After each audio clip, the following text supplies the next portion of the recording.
Radio Fréquence Méditerranée. Il est 19h. Associations, artistes, artisans, commerçants ont la parole sur Radio Fréquence Méditerranée. Retrouvez l'interview du jour, retrouvez l'instant où vous avez la parole sur Fréquence Méditerranée.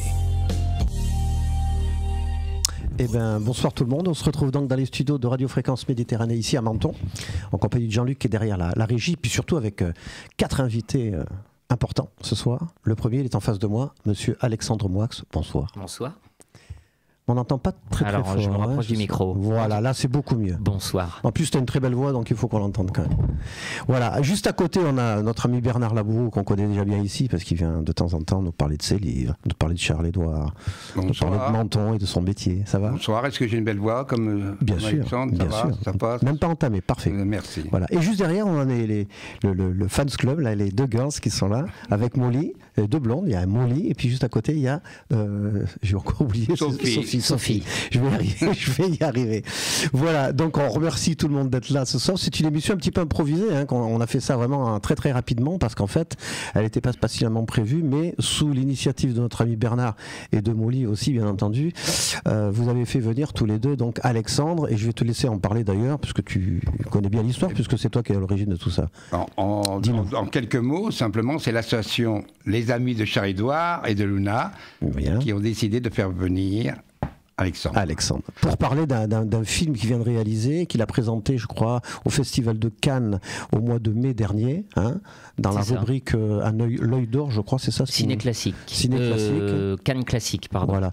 Et avec plein d'autres longs métrages documentaires, etc. Et donc sur Patrick Devers, avec un titre évocateur, Patrick Devers, mon héros, puisque mon héros, en fait, c'est la fille de Patrick Devers, Lola, sa petite fille qu'il n'a quasiment pas connue, puisqu'elle avait 2 ans quand il a disparu, qui parle avec un monologue que tu as écrit toi-même d'ailleurs, et ça je l'ai appris tout à l'heure. On va te laisser un petit peu donc nous amener gentiment dans ce film. Je veux peut-être déjà vas-y, exprime-toi. Expliquer comment ça s'est passé. Exprime-toi.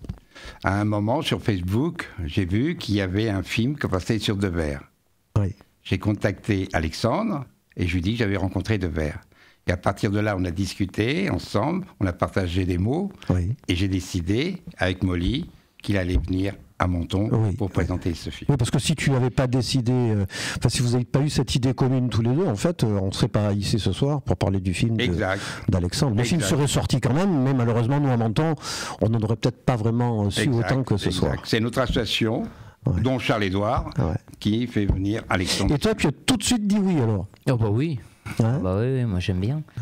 Non, et puis Bernard est un fan de Devers, et puis on s'est super bien entendu, c'est quelqu'un d'adorable. Oui, c'est difficile de ne pas s'entendre avec lui. Donc voilà, et je trouve que quand on fait un film ou un livre, alors j'aime pas ce mot, le service après-vente, mais je trouve que c'est bien d'accompagner bien sûr. une œuvre.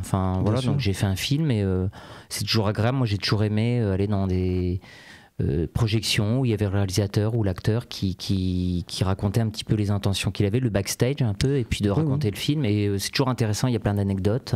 Parce qu'on ne sait pas comment ça se passe, nous en fait, l'envers du décor on l'a pas trop, on prend le film en pleine figure, bon ça nous a ému, moi je te dis 1h30 de film, j'ai pleuré pendant 1h15.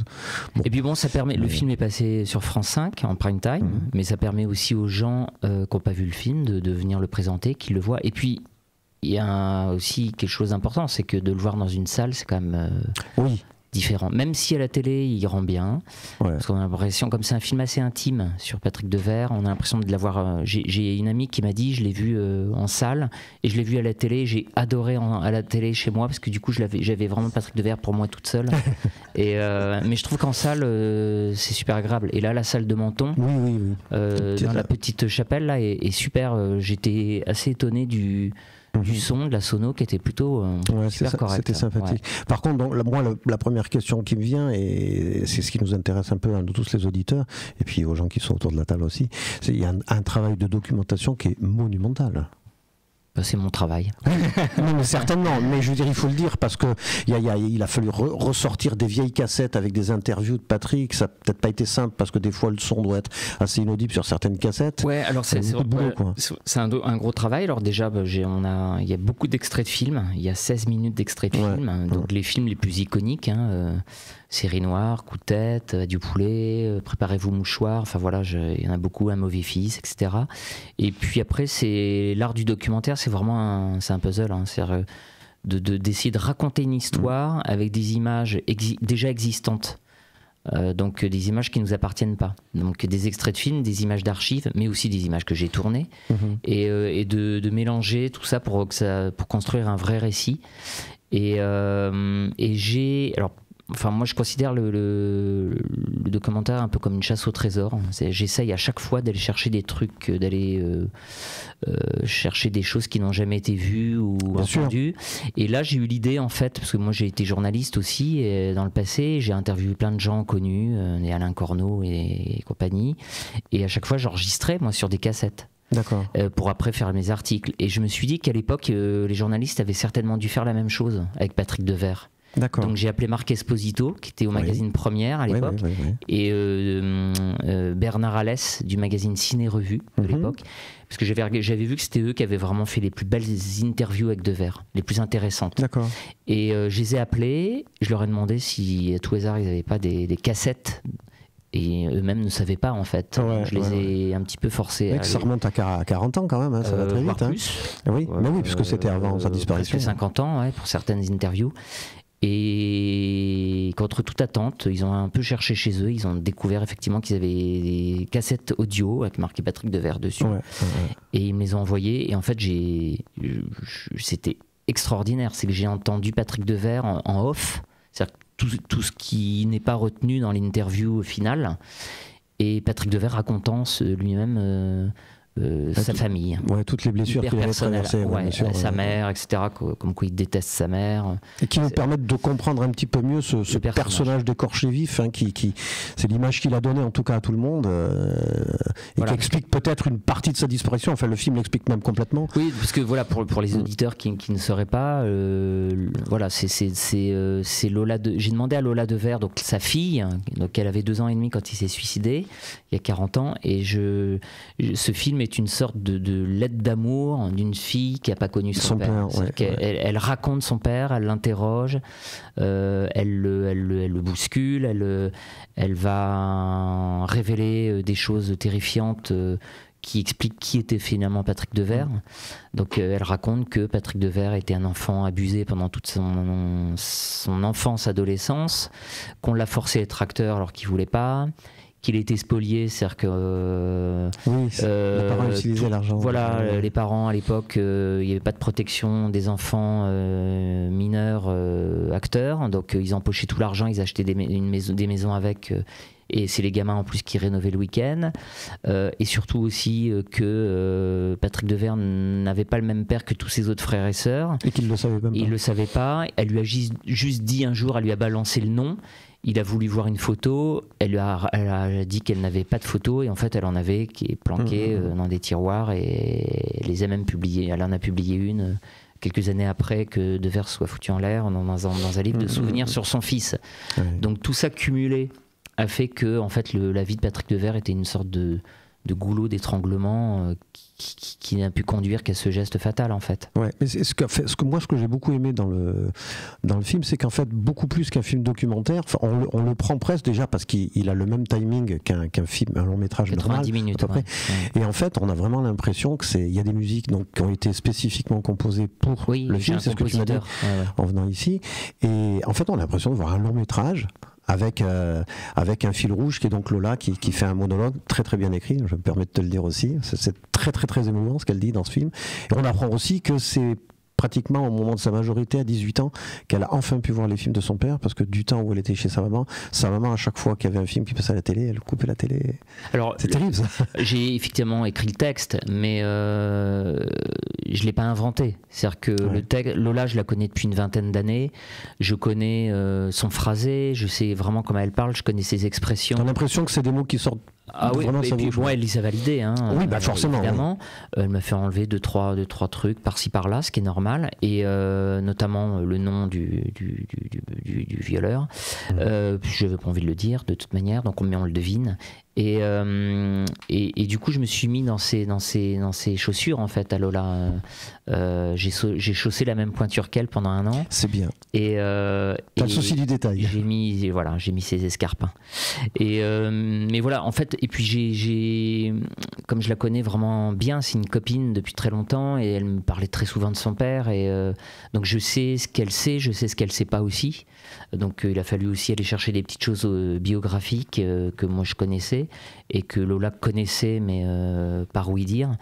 Et puis Lola, ce qui est bouleversant dans ce film, c'est que moi, elle m'a toujours parlé de son père. Elle parle de son père à la troisième personne. Enfin, elle dit Patrick Devers. Patrick Devers, oui, ça c'est très, quand elle me parlait de son père, elle me disait Patrick Devers, voilà, en telle année. Et c'est incroyable. Et dans ce film, je voulais vraiment qu'elle dise le mot papa. Ouais. Elle le dit en disant que justement c'est le seul mot qu'elle a jamais pu dire sur son père. Et aujourd'hui c'est acté quoi, c'est son papa. Elle a encore du mal. Ouais, bah elle a fait un petit peu plus de chemin. Oui, voilà. Ouais. C'est qu'à la fin du film, quand elle a vu le film à Cannes, elle m'a dit peut-être qu'avec ce film je vais commencer à pouvoir dire le mot papa, en tout cas mon père je peux le dire.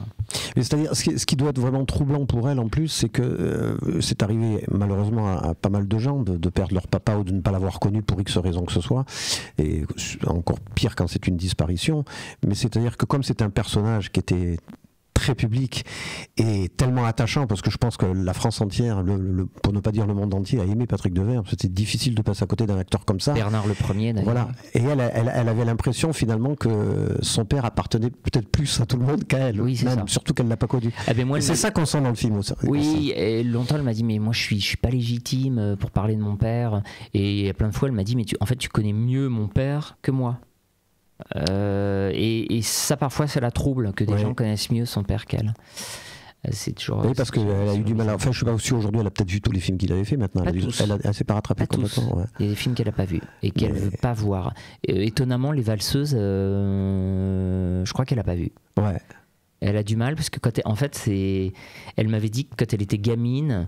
Le film était repassé et à l'école les gamins lui disaient que son père avait tourné dans un film porno. Oui, bien sûr. Ouais. Et donc du coup elle s'est dit, et du coup le film l'a marqué à vie pour ça. Et elle a beaucoup de mal avec et avec Série Noire aussi elle a beaucoup de mal. C'est-à-dire ce sont les deux films les plus crus.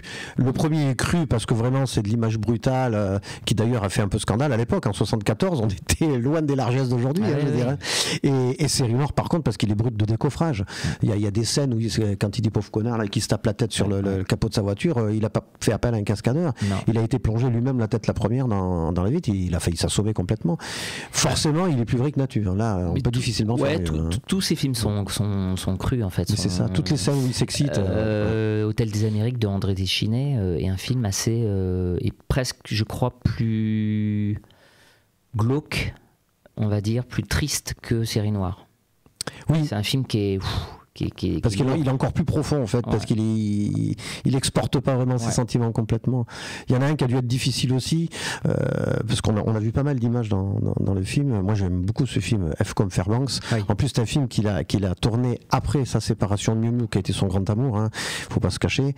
Et donc dans le film ils sont ensemble tous les deux. Et alors là il a une interprétation qui est vraiment à fleur de peau, parce qu'en plus comme il sort de cette rupture dont il a du mal à se remettre lui-même, parce qu'il sait complètement de sa faute, hein, parce qu'il était ingérable, hein. Elle l'a quitté parce que elle pouvait plus le supporter, il était drogué, enfin il partait complètement en live.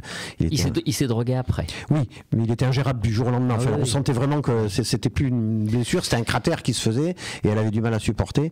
Et donc ils sont obligés d'être ensemble dans le film parce que c'est bouleversant.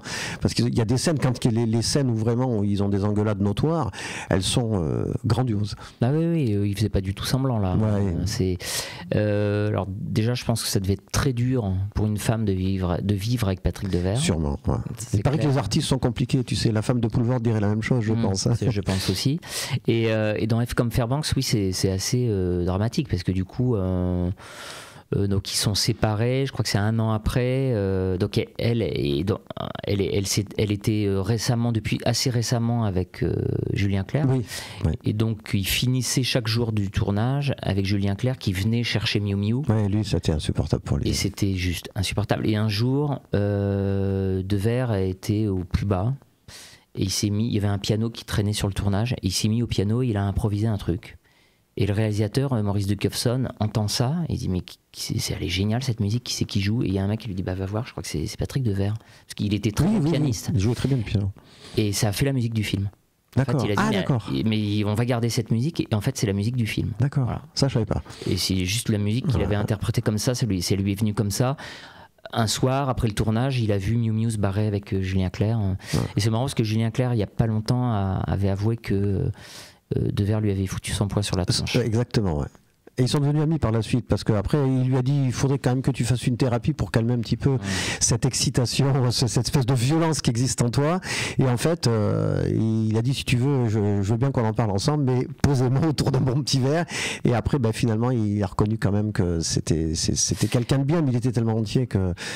C'était assez dramatique la séparation avec Miu Miu, je pense que ça avait vraiment été il y a eu un avant et un après Miu Miu chez Patrick Devers. Parce qu'en plus Miu Miu correspondait au début de sa vie d'homme en fait, puisque toute cette jeunesse qu'il a voulu balayer complètement de la main, et même de plus que ça, il a commencé à exister quand il est arrivé au théâtre de la Gare, au Café de la Gare, pardon. Oui, mais il avait été marié, il avait déjà fait des rôles, tout ça. Oui, non, mais je veux dire, mais peut-être Miu Miu symbolisait peut-être plus que les autres l'osmose et l'ambiance géniale qu'il y avait au Café de la Gare avec Romain Bouteille et toute la clique là.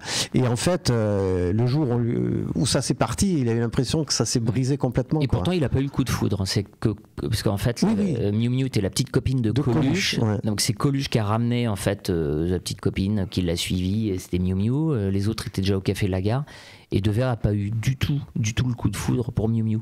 Alors que l'inverse, si, c'est-à-dire que Miu Miu, parce que Devers était le jeune premier de la télévision française. Le sacré gueule quand même. Il était super connu, c'était vraiment le playboy de la télé française, toutes les filles. Oui, parce qu'il y a eu ce feuilleton là, je me rappelle. Jean de la Tour Miracle. C'était vraiment le jeune premier. Et Miu Miu a dit waouh, il y a mon Dieu qui est là. Et Devers n'est pas spécialement trouvé Miu Miu très à son goût. Est-ce qu'avec un petit peu de recul, mon cher Alexandre, est-ce qu'on peut pas comparer un petit peu les débuts donc du Café de la Gare avec Miu Miu qui est avec Coluche et qui deviendra, donc on le sait maintenant, la compagne de Patrick Devers, puisqu'ils ont eu un enfant ensemble, Angèle, qui est là la demi-sœur aînée de Lola, et jusqu'à un truc que j'ai appris dans ton film parce que je ne le savais pas, que en fait la maman de Lola était partie au moment où il faisait les rushs pour Edith et Marcel avec Claude Lelouch, donc sur la fin de sa vie, on le savait pas encore. Elle était partie en vacances avec sa fille chez Coluche, en Martinique ou je sais pas trop, en Guadeloupe. Et là-bas il y a eu une histoire entre Coluche et la maman de Lola, donc là, et il l'a appris par un coup de fil et il s'est suicidé juste derrière. Il l'a appris par Elsa, enfin la maman de Lola, qui l'a appelé en fait, qui lui a dit je suis avec Coluche. Voilà. Et ça, alors moi là, je te le dis tout de suite, je suis sur le cul parce que je ne le savais pas du tout. Comme quoi, justement, toutes les recherches que tu as pu faire dans un film, et là, c'est une révélation qui est énorme parce que je pense pas que ce soit. C'est peut-être la goutte d'eau qui a fait déborder la marmite en fait, parce qu'il en avait tellement gros sur la patate. Parce qu'il était très bien. Il y a une interview de Claude Lelouch dans le film qui dit qu'il s'était vu 1 heure avant, il respirait, il bouffait la vie, il voulait jouer le rôle de Marcel Cerdan, ça allait peut-être être même le rôle de sa vie. Il s'est entraîné comme un dingue à la boxe et tout. Et franchement, ça fait chier d'apprendre ça comme ça. Vraiment, et c'est ce que je dis dans le film. À un moment, je fais dire à Lola la douleur de trop. Oui, ça doit être ça. C'est ça, en fait. C'est que je pense qu'il s'est vu re-quitter comme Miu Miu l'avait quitté. Et je pense qu'il s'est dit ça va pas être gérable. En plus, apparemment, d'après ce que j'ai appris, quand il a reçu ce coup de fil, il a cherché tout de suite à joindre son dealer pour prendre sa dose. Alors qu'il était sevré de ce côté-là déjà, plus ou moins. Et donc il a voulu reprendre sa dose. Le dealer était pas là, manque de bol pour lui. Donc du coup, ça n'a pas pu le calmer. Le seul échappatoire, c'était la carabine qui traînait, que Coluche lui avait offerte. Que Coluche, décidément, Coluche omniprésent dans cette histoire. Il avait offerte, oui, quelques semaines auparavant. Ouais. Je vous propose à tous de se décontracter un petit peu, parce que il y a beaucoup de chapes émotionnelles très fortes. Hein, c'est normal avec un personnage pareil. On va passer un petit morceau un tout petit peu plus léger qui sort directement d'un de ses films. C'est une musique de Pierre Bachelet que vous allez reconnaître tout de suite.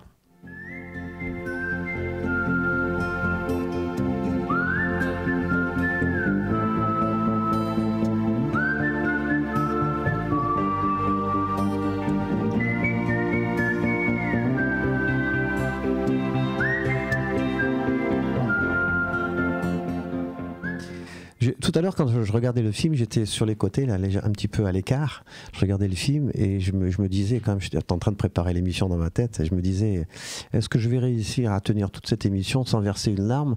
Parce que moi, j'ai pleuré quand Patrick Devers est mort. J'étais jeune à l'époque, hein, je te l'ai raconté tout à l'heure, mais j'ai vraiment pleuré parce que c'est un acteur qui a tellement explosé à la face entière de tout le monde, parce qu'on n'avait jamais vu des types comme ça, qui étaient tellement entiers, qui sont arrivés de nulle part, bim boum, catapultés avec Depardieu là dans les Valseuses et tout ça, et puis qui est parti presque aussi vite qu'il était arrivé, tu vois ce que je veux dire. Donc et en fait je trouve que la façon que tu as d'en parler avec beaucoup d'empathie, de délicatesse, et puis en ponctuant un petit peu toutes tes phrases, fait que finalement on se sent quand même bien de parler d'un homme qui a eu un destin terrible, mais une carrière extraordinaire. Ça reste, je pense, peut-être même encore aujourd'hui un des acteurs français les plus extraordinaires qu'on ait pu avoir. Dieu sait qu'il y en a eu quand même, hein.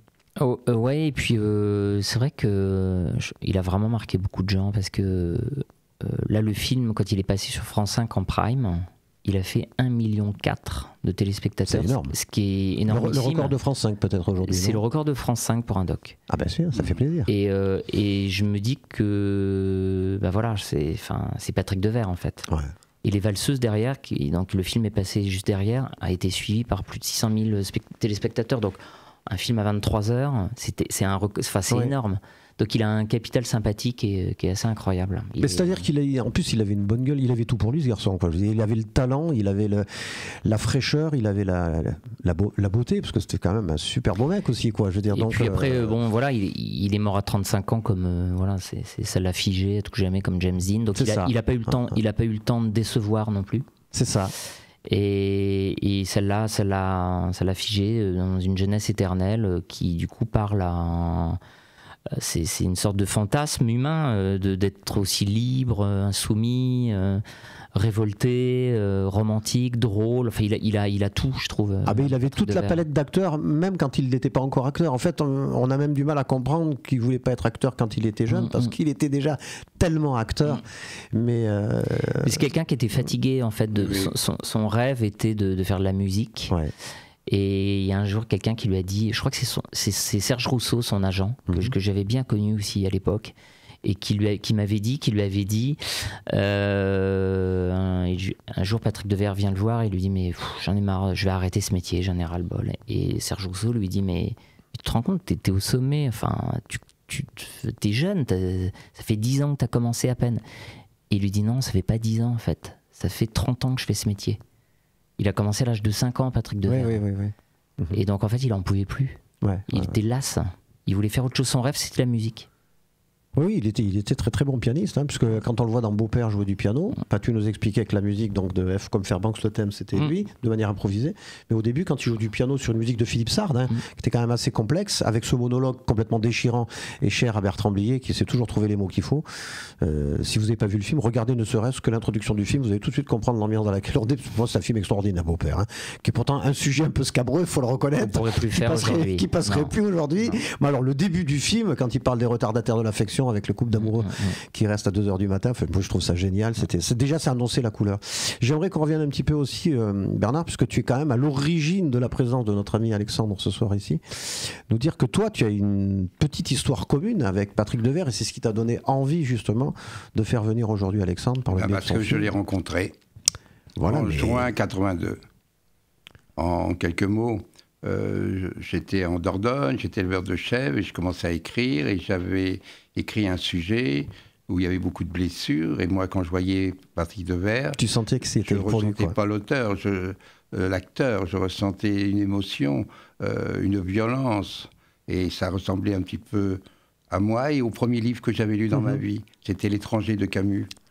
Et pour moi, personnellement, ce que je ressentais, comme j'avais 17 ans quand j'étais en Algérie, quand j'ai lu ce livre, L'étranger, et j'ai retrouvé en 2 vers L'étranger. Et c'est à partir de là que j'ai décidé de monter sur Paris, faire un film. Donc tu es monté sans tes chefs, quand même, rassure-nous. Je les ai laissés. D'accord. J'ai fait quelques courts-métrages avant, avec les gars du coin, et je suis monté sur Paris. Ouais. Et j'ai eu beaucoup de mal. Pendant 2 ans, je l'ai cherché, je ne trouvais pas l'adresse, et on m'a aidé. Et j'ai rencontré monsieur Serge Rousseau. Ouais. Qui était, et tu es resté 2 ans à Paris, alors ? Non, je suis resté plus longtemps.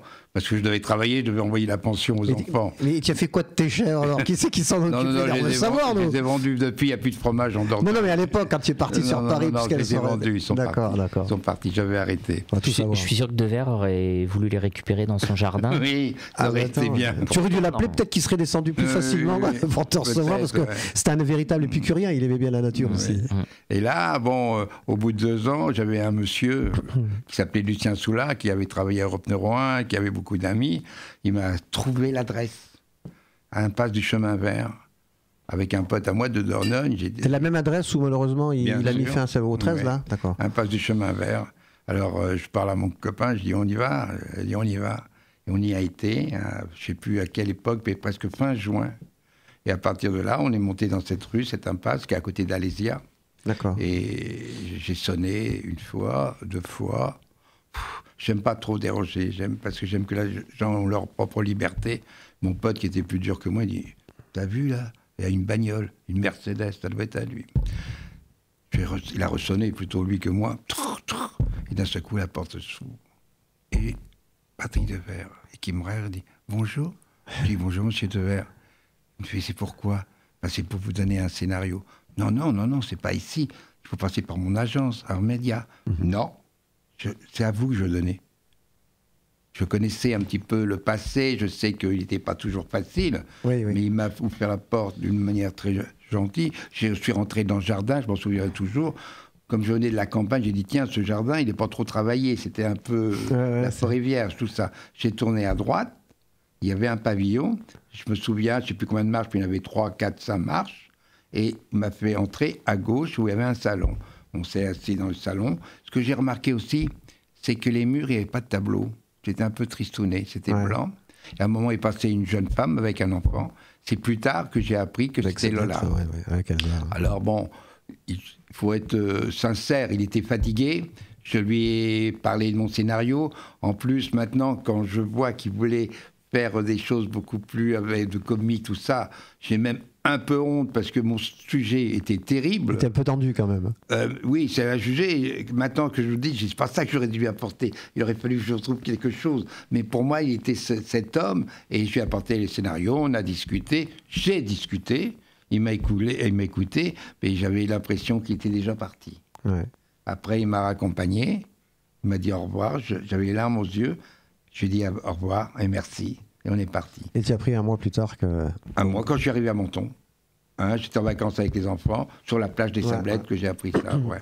Et pour moi, bon, c'est toujours resté... Et moi, je parle même pas, je n'arrive pas à dire c'est un acteur. C'était cet homme qui m'intéressait, parce que je ressentais tellement d'émotions, de sensibilité, de violence aussi personnelle, mais...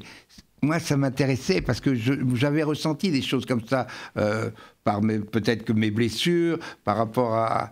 Et puis par rapport aussi à l'étranger, tout ça, tout se remet. C'était lui, personne d'autre. Ouais. Il fallait que ça soit lui. Pour moi, un film, c'est pas un film, c'est une histoire. C'est une partie de vie. C'est des choses qu'on ressent, qu'on fait passer. Pour moi, c'est ça aussi le cinéma. C'est se donner sans mentir. Et cet acteur... Ah, ça a été peut-être un des rares, en tout cas. Il y en a eu, hein, mais ça a été vraiment un des rares dans cette nouvelle génération qui arrive à l'époque à se livrer de cette manière-là, à passer en 1/10 de seconde du rire aux larmes. Parce que il pouvait avoir un sens comique profond aussi. Hein, oui, oui, il en a. Oui. Il en a fait. Mais, mais moi, je ne le voyais pas comme ça. Ouais. Ce personnage, il est resté toujours en moi. Il existe. Ce qui m'a permis aussi... J'ai continué, j'ai fait le film, mais sans lui. Oui. Mais j'étais parti pour faire ce film pour lui, et j'ai pensé à lui, et j'ai fait ce film en 87 quand même. Eh ben, c'est une belle histoire. Hein. Je pense que nos auditeurs ne la connaissaient pas. Et c'est pour ça, quand j'ai contacté Alexandre, je lui dis, tiens, j'ai connu Patrick Devers. Il m'a dit, mais comment tu as connu Patrick Devers? Et je lui ai expliqué cette séquence un peu... Ouais, mais ça vous a un petit peu rapproché, parce qu'il y a quand même un amour commun du personnage. Et j'avais pas vu le film à la télé, je m'étais refusé. Ouais. Ça, c'était clair, je voulais le voir avec toi. Et c'est chose faite, parce qu'on a été tous émus dans ce film. Et je voulais te dire, il y a une dame qui en a parlé tout à l'heure quand elle te posait des questions. Moi, je trouve que, en fait, la qualité première enfin pour moi, de ce film, c'est qu'il y a beaucoup de pudeur qui se dégage derrière. Tu vois, je veux dire, il y a rien de racoleur. Il y a quelqu'un même qui t'a presque reproché d'avoir parlé un petit peu de son passé dans une jeunesse un petit peu terrible. Et en fait, ça a été traité tellement de manière pudique que en fait ça passe très bien. Et puis ça permet surtout de mieux comprendre un petit peu le personnage qu'il était, avec des blessures qui se sont jamais refermées, qu'il a voulu refermer puis qu'il a jamais pu refermer en fait. Ça a été effectivement le challenge, c'est de me dire comment on illustre le viol d'un enfant en termes d'image. Vous faites comment? Et moi je suis très dans l'enfance et tout ça, c'est un univers que j'aime, et je me suis dit, voilà, c'est dans une chambre d'enfant avec des jouets, et en fait j'ai eu l'idée de ces bulles dans les lampes à lave là, qu'on peut interpréter comme on veut, enfin qu'il y a un côté un peu poétique et un peu violent, enfin mais du coup peut-être des gouttes de sang aussi, voilà, enfin, mais, pas trop, mais on ne montre rien. Ouais. Et juste il y a une porte qui s'ouvre à un moment et on voit, il y a juste une lumière sur des draps et c'est tout. J'ai bien aimé aussi la définition finale de Francis Huster, dont je ne savais pas que c'était un de ses grands amis d'ailleurs, qui disait qu'en fait il avait ouvert la porte de sa mère pour naître, et puis qu'il n'a jamais refermé la porte, et il voulait seulement la claquer. Il voulait juste la claquer. Et il l'a claqué de quelle manière, quoi, je veux dire. C'est très bien dit. C'est dit dans le langage de quelqu'un qui fait du théâtre, donc ça ne m'étonne pas de la part de Francis Huster. Mais c'est ça, donc en fait, même au travers de ces petites réflexions des gens, des mots bien trouvés, Alain Corneau, Yves Boisset, on en a vu quelques-uns. Il y a toujours beaucoup de pudeur. Et Jean-Jacques Hano qui est très bien dedans. Oui. Qui était très ami avec lui. Oui. Bon, et pourtant, il a fait qu'un film avec lui, je crois, non? Coup de tête, c'est tout. Voilà, qui était quand même assez énorme. Et ce qui est incroyable avec Jean-Jacques Hano, c'est que Jean-Jacques Hano est quand même un réalisateur international qui a tourné avec les plus grands. Bien sûr. Il a quand même tourné avec Jude Law, Brad Pitt, et il en a vu d'autres.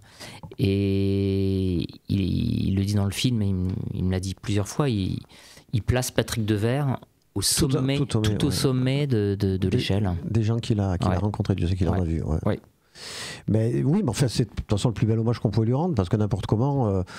Bon, moi je pense pas avoir vu tous ces films, mais j'en ai vu quand même un paquet, et le fait de revoir des extraits, ça me donne envie de revoir les films, notamment comme Fairbanks en entier. Préparez vos mouchoirs, par exemple, qui était vraiment, enfin moi les deux films qu'il a fait avec, les trois films qu'il a fait avec Bertrand Blier. Assis pour le compte, vraiment. Préparez vos mouchoirs, je sais pas si tu l'as vu celui-là. Si, avec Carole Laure qui remplace un peu Miu-Miu, personnage fragile, féminin au milieu, et avec la complicité de Depardieu, dont on dit dans le film qu'ils sont pas si amis que ça, en fait. Enfin, ou c'est peut-être dans le masterclass qui a suivi que t'en as parlé, ils étaient pas si amis que ça. Dans la vie, non. Ils étaient très potes à l'écran, mais bon, un petit peu moins. Très potes à l'écran pendant les tournages, ça se passait de manière sans problème, idyllique. Enfin, ils faisaient les cons tout le temps. Mais une fois que le tournage était terminé, chacun reprenait ses billes en fait. Ils se sont jamais vus en dehors d'un tournage. Ils se sont jamais fréquentés en fait. Et puis en plus, parce qu'il y avait une pseudo-rivalité aussi entre eux. Alors je pense que Devers aurait aimé. C'est un peu Devers qui courait après Depardieu, même dans la vie. Je pense que Devers aurait aimé être pote avec Depardieu, alors que l'inverse, c'est pas, pas tout à fait vrai. Pareil avec Coluche. C'est-à-dire que Devers estimait que Coluche était son meilleur ami. Je pense pas que la réciproque ait été vraie. Parce que pour offrir une carabine et piquer la femme de l'autre. En fait, on sait même pas pourquoi il a offert une carabine d'ailleurs. Si, parce qu'en fait, Patrick Devers le disait, tous les jours quasiment, qu'il allait, enfin en tout cas la dernière année, qu'il allait foutre en l'air. Et je crois que Coluche en a eu marre, parce que j'ai appris. Tiens, comme ça au moins tu auras ce qu'il faut. Ouais, tu nous les casses concrètement. De toute façon, t'auras pas les couilles de le faire. Tiens, chiche. prends. Et puis, mais de toute façon, vu que tu n'auras pas les couilles de le faire, au moins, je t'offre ça, tu pourras faire des cartons dans ta cave. Donc, il s'amusait à faire des cartons avec une vanne de Longrive dans sa cave. Bon, le dernier carton, on sait ce que c'est. Et justement, à ce propos, il y a... Et alors, ici, il y a un truc intéressant, c'est que la mort de Devers, elle est vraiment impulsive. C'est Blier qui m'avait dit ça pendant l'interview. Il m'a dit, en fait, il a eu cette très jolie phrase, il m'a dit la mort de Patrick Devers, en fait, c'est sa signature. C'est-à-dire qu'il est mort d'un coup de tête. D'impulsivité, c'est-à-dire que la carabine était là, donc oui, ça a été un geste fou, malheureusement. Voilà, il ne pouvait plus rien avoir derrière, quoi. Et la carabine n'aurait pas été là, et il se serait peut-être pas foutu en l'air ce jour-là. Il y aurait eu un autre coup de fil, enfin voilà, mais c'était pas prémédité. Je sais pas si parfois il y a des gens qui se suicident, qui savent exactement, qui mettent en scène, ils savent que tel jour où ils vont acheter une corde, enfin je sais pas, il y a des mises en scène. Devers, non, du tout. D'ailleurs, il devait retourner chez Lelouch 2 heures après pour aller voir un match de boxe ensemble. Oui, tout à fait. Donc, pour peaufiner un peu le rôle. Il y a aussi quelque chose que moi j'ai réussi à sortir dans mes pérégrinations au travers des interviews que j'ai écoutées. C'est une interview de Philippe Léotard qui a tourné avec lui dans Paradis pour tous, et en fait dans ce film à un moment donné, puisqu'il était toujours un petit peu à la limite, et il avait dit à Philippe Léotard, Patrick Devers, de toute façon t'inquiète pas, dans un an tu auras tous mes rôles. Moi j'ai regardé, comment ça j'aurai tous tes rôles? Tu auras tous mes rôles parce que dans un an je serai mort, je serai plus là. Oui, il lui avait dit ça. Oui, sur le coup, il a pris ça à la légère, tu vois. Et en fait, ils se sont retrouvés peut-être quelques temps plus tard dans un studio pour faire de la post-synchronisation, etc. Et lui, pour déconner, quoi, il est arrivé par derrière, il l'a mis sur l'épaule, il a fait. Et puis, alors, tu vois que tu es toujours là, tu t'es pas encore flingué, quoi. Et pratiquement dans les jours qui ont suivi, il est passé à l'acte. François Léotard, sur le coup, il a vraiment cru que Philippe Léotard, pardon, François Léotard, c'est l'ancien ministre, rien à voir, même si c'était son frère. Et il a vraiment cru qu'il y était pour quelque chose, alors que donc Mado Morin, sa maman, l'a réconforté en lui disant, mais tu sais, il était quand même assez spécial et il avait trop de. Enfin bon, bref, on va pas rentrer dans les détails de tout ça. Surtout qu'elle a eu un rôle un peu glauque elle aussi. Ah oui, on peut rentrer dans les détails. Hein. Le film rentre dans les détails. Oui, c'est sûr. Non, mais je voudrais que pas tout raconter sur le film, parce que les gens, il faut les allécher un petit peu s'ils veulent le revoir. Alors, comment on fait pour le revoir si on a envie de revoir ce film? Il est en replay sur France Télé en février. Bien. Donc vous pouvez le regarder en replay. Il est sur le. Tu nous as dit qu'il est passé à quel moment? Il est passé le 21 octobre. Ah oui, c'est récent. Oui, France 5. Sur France 5 en prime time. Donc il est disponible en replay. Il est disponible en replay, ouais. Enfin, le revoir alors, parce que moi, si j'ai envie de pleurer, que j'aime à voir, à voir ou à revoir, parce que c'était magnifique. En tout cas, tu en parles vachement bien. C'est ton film, c'est normal. Hein. Tout le monde dirait que c'est normal qu'il en parle bien. Non, mais ça fait plaisir parce que c'est vrai qu'on a été un peu larmoyant quand même, parce que c'est une histoire qui se termine mal. Et puis, on a tous envie de lui rendre hommage. Enfin, moi, le premier, je veux dire, moi, je l'ai jamais connu, mais je veux dire, pour moi, il résonne. Je pense que si j'aime le cinéma aujourd'hui, c'est grâce à des gars comme lui, hein, entre autres. Hein, mais qui en parlent très bien. Tu disais tout à l'heure un truc que je trouvais important, c'est tu disais il y a des gens effectivement aussi qui ont connu la mort d'un père, le suicide, des enfances terribles, etc. Et je pense que le film peut aller au-delà de Patrick Devers. C'est peut-être ça aussi qui touche, c'est que évidemment c'est un acteur, c'est Patrick Devers, il a fait des films, mais dans le film, il y a plein de petits bouts où beaucoup de gens peuvent se reconnaître. Bien dans sûr. Certaines souffrances. C'est l'histoire de la vie, en fait. Hein. N'importe comment, on a tous traversé des moments pénibles. C'est qu'au-delà de Patrick Devers, c'est le destin d'un mec incroyable et le destin tragique, quoi. Oui. Et peut-être que pour ça, et sûrement même pour sa fille Lola, qui aujourd'hui est une belle jeune fille, une femme même, puisqu'elle tourne maintenant. Elle est très forte. Elle est très bien. Hein. On l'a vu dans une série notamment. Là, Astrid et Raphaël. Qui recommence. Elle est vraiment excellente. Très très bonne. Et c'est 2 fois un petit peu compliqué de porter le nom de son père. Hein. Mais... Oui, je trouve que Lola est quelqu'un d'incroyable parce que son père s'est quand même foutu en l'air. Elle avait 2 ans et demi. Sa mère... Elle a plus trop de rapport avec sa mère. C'est une catastrophe. On va pas en parler, mais c'est une catastrophe. Donc finalement, elle n'a pas eu de parents. Pour faire simple, elle a été élevée par ses grands-parents, donc les parents de sa mère, qui ont voulu l'éloigner de tout ce milieu. Coluche avait dit je serai la marraine, je serai sa marraine, je serai son parrain. Les grands-parents ont dit non, on arrête tout ça. Donc ils l'ont prise chez eux à côté d'Angers. là d'ailleurs où est enterré Patrick Devers, à Saint-Lambert-du-Lattay, exactement. Et c'est quelqu'un qui a fait les 400 coups en classe, enfin, elle s'est fait virer de tous ses collèges, de tous ses lycées, elle s'est faite toute seule en fait, Lola. Elle est devenue actrice au forceps. Pas parce que c'était la fille de Patrick Devers, puisque d'ailleurs elle passait sous son nom de... Ouais, elle voulait pas qu'on l'appelle Devers. Elle s'appelait Bourdeau. Et un jour elle s'est dit, bon, je vais m'appeler Devers, j'assume. Mais elle assume pas non plus tant que ça. Et je trouve qu'elle est pas du tout dans le même créneau que son père. Et puis c'est incomparable. Et en plus c'est une fille d'eux. C'est pas comme Delon avec Anthony Delon. Elle aurait été un garçon, ça aurait été plus compliqué parce qu'on a essayé vraiment de le comparer entre mecs, on les compare. Là, c'est une fille, c'est pas pareil. Bon, mais elle est incroyable. Moi, je me souviens que quand on a enregistré, donc, au début, quand on fait un film, un documentaire, donc il y a une voix témoin. J'avais pris quelqu'un d'autre pour faire la voix, pour remonter le film. Et puis on enregistre la voix de Lola, donc j'ai enregistré la voix de Lola quand le film était complètement monté. Et donc elle n'avait jamais vu. Donc elle voit le film, et tout le monde m'avait prévenu, non, mais il va falloir la préparer, t'imagines ce qu'elle va se prendre en termes d'émotivité et tout. Et je me souviens qu'on s'était dit, on va prévoir 3 jours de post-prod, enfin de post-synchro, au cas où elle flanche. Et j'avais rassuré tout le monde. Elle a fait ça en one shot. Ouais. J'avais dit, je connais Lola, je vous assure. Je pense que c'est fait dans la journée, une journée et demie. Elle a fait dans la journée en fait. Elle a dit ok, on y va. Alors, c'est vrai qu'il y a eu quelques moments où on a un peu arrêté parce qu'elle était très émue. Elle était très émue de voir. C'est la première fois qu'elle voyait des photos de son père et de sa mère côte à côte. Il y a 3 photos dans le film. En fait, elle les avait jamais vues. Et là, elle s'est effondrée. 2 minutes. Oui. Et elle s'est reprise tout de suite. Mais là, ça l'avait bouleversée. Et la scène avec tous les viols et tout aussi, là, la scène des incestes. On va réécouter un petit peu de musique aussi qui va nous répéter. En 74, Stéphane Grappelli et Georges Delru. Il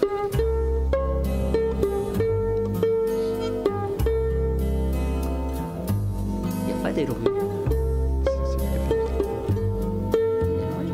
C'est la musique de Delru jouée par Grappelli. Ah, ça, je savais pas. Je sais qu'il n'y a que Grappelli.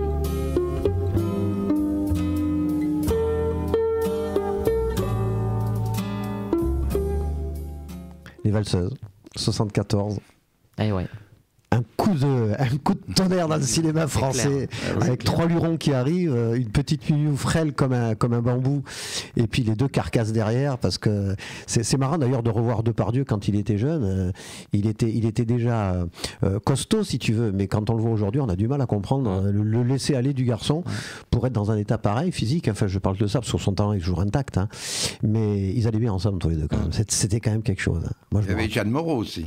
Oui, Jeanne Moreau avait un petit rôle effectivement d'une reprise de justice qui sort de prison et enfin bon, on va pas tout raconter parce que c'est un petit peu scabreux comme tout le film du reste, mais quand même franchement là, Bertrand Blier, je crois que c'est un de ses premiers films aussi, je ne vais pas me tromper. Oui, je crois que ça doit être le 2e. Ouais. Voilà, enfin en tout cas il avait fait un film qui n'avait pas marché. Voilà, c'est celui qui l'a propulsé. Mais t'imagines déjà donc Bertrand Blier pour la réalisation, Miu Devers et Depardieu pour les rôles, et ça a changé la face du cinéma français tout de suite. Mais c'est Coluche qui devait qui a été essayé pour jouer le rôle de Devers. Devers ne voulait pas jouer dans le film. Il avait d'abord pris Miu. Ensuite, Miu lui a dit essaye Depardieu. Depardieu, c'était bon tout de suite. Puis Depardieu est revenu plein de fois en disant le rôle est pour moi. Enfin voilà. Et donc il lui a filé le rôle et il trouvait pas pour Devers. Et parce que en fait, c'est adapté d'un bouquin.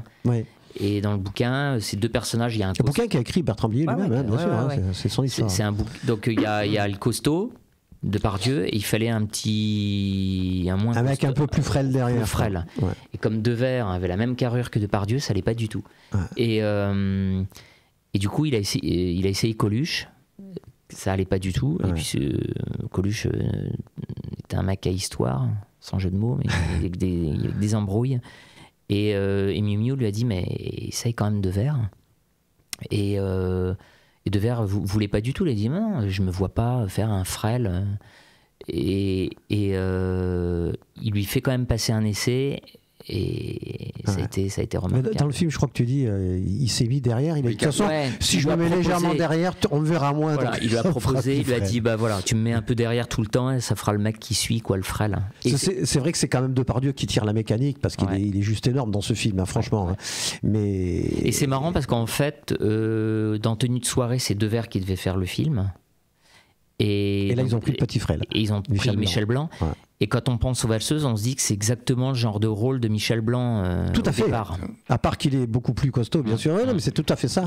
Exactement ça. Ah ouais.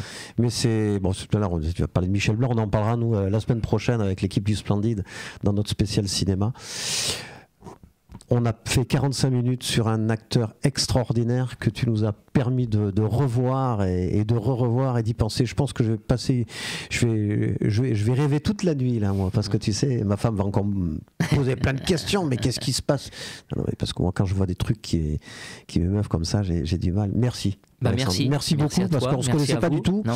Et je vais te dire quelque chose que je dis pas souvent, mais c'est vrai qu'en tout cas, c'est moi en tant que musicien, c'est mon côté artiste un petit peu qui parle là aussi. C'est que j'aime bien quand je rencontre des gens pour la première fois et que j'ai l'impression que ça fait 25 ans que je les connais. C'est un petit peu ce qui se dégage de notre rencontre fortuite et je te remercie parce que c'est rare. Voilà. Donc j'espère que ton actualité sera brûlante. On va la suivre, hein, nous ici. Merci. Je reviendrai avec plaisir. Tu reviens quand tu veux pour le prochain long métrage et puis si t'as personne pour la musique, je te la fais. T'inquiète pas. ça reste entre nous. C'est cadeau. Voilà, on va remercier aussi Molly et les deux jeunes filles et Sophie, oui, parce qu'elles voulaient pas trop prendre la parole. Patrick Devers. Elles sont un petit peu timides. Si vous voulez dire un petit mot, peut-être, non? Parce qu'il faut quand même dire une chose à nos auditeurs et nos auditrices, c'est que si tu es là, toi, aujourd'hui, c'est parce que Madame a fait ce qu'il fallait. Exactement. Ne serait-ce que financièrement, il faut quand même le signaler. Oui. Excuse-moi, tu es trop timide pour le dire, mais et trop pudique, mais c'est elle qui est à l'initiative de tout. Bon, avec Bernard bien entendu, mais c'est quand même important. Ah, bien sûr. Je veux dire, la mairie de Menton a juste mis une salle à disposition, et toi tu as fait tout le reste derrière. Je remercie vraiment. Mais c'est très bien. Bernard. Voilà. Sincèrement. Et puis merci à toi. Moi, je suis ravi d'avoir passé ce petit moment. Enfin, j'espère que tout le monde l'est ici. Merci. Et c'était un numéro spécial, hors série, mais d'un acteur qui méritait bien. Et puis de mettre en lumière aussi le travail d'un réalisateur, parce que c'était beaucoup de travail de documentation. Et puis merci pour Patrick Devers, en fait. Hein. Ça permet, et puis ça permet aux jeunes de le redécouvrir peut-être. J'espère qu'on pourra, oui, effectivement. Il y a beaucoup de jeunes un peu aussi grâce au documentaire, qui le découvrent pour la première fois, qui m'ont dit incroyable. Puis il y a plein de jeunes qui peuvent se retrouver dans cette espèce de folie furieuse qui émanait de sa personne. Et surtout la jeunesse actuelle, je trouve que. Ouais. Et alors il y a beaucoup d'acteurs de la nouvelle génération il y a comme une école Devers en fait, une école un peu non dite. Ouais. Gilles Lelouch est fan de Devers, Poulvord aussi. Ninet, c'est un dingue de série noire et de Devers. Il y a beaucoup d'acteurs, plein. Mais c'est-à-dire j'ai découvert que Roche Dizem a fait ce métier pour Patrick, en admiration à Patrick Devers. Bah tu vois, comme quoi. Hein. Ah non, mais de toute façon, on pouvait pas lui rendre plus bel hommage au travers du film que tu as fait et de cette petite émission de ce soir. Merci à toi. Merci à toi surtout d'être venu. Hein. Voilà. Merci Jean-Luc. On va laisser la suite du programme maintenant. Bye bye tout le monde. Merci à tous. C'est le retour de la musique sur Radio Fréquence Méditerranée. Vous savez qu'à partir de dans 12 minutes, 20h, c'est Club 80. C'est le retour. Merci à tous. Bye bye. Radio Fréquence Méditerranée 96.6 FM, www.fmradio.fr.